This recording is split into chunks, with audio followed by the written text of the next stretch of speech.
Didasan aton mga kalsada, waray nun nga mga istorya, mga tradisyon nagkausa sa sining ug pagkatawo.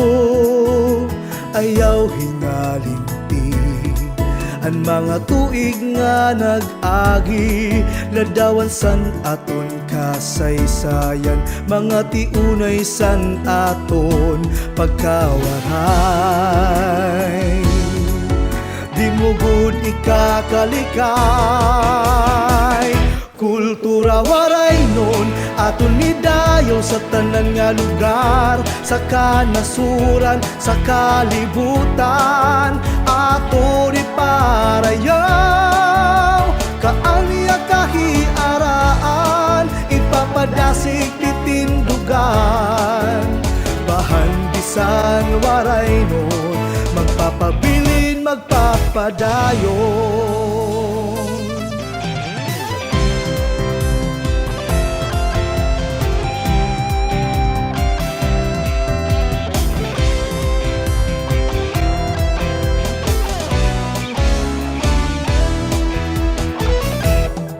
Tradisyon nga mga naglabay, subay san aton dagway, sa ritmo san kasing-kasing, sayaw nga tiunay sa aton mga idol, sa dalan san kasaysayan kita makaurusa, magpapadayon san aton pagkawaray.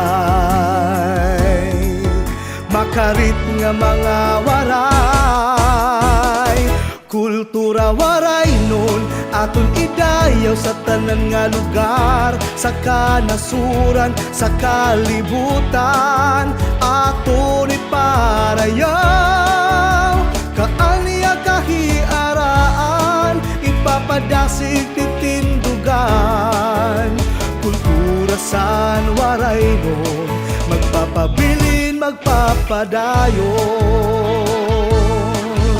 Sa paglabay san panahon aton ipasabot, kultura san waray nun, punusin paglaom sa aton mga inup, sa dalan san kasaysayan kita magkaurusa, magpapadayon. Kultura waray nun aton nidayo sa tanan nga lugar, sa kanasuran, sa kalibutan aton iparayaw. Kaanya kahiaraan, ipapadasig titindugan, kultura nga waray nun, bahan bisan waray nun, kultura san waray nun, magpapabilin magpapadayon.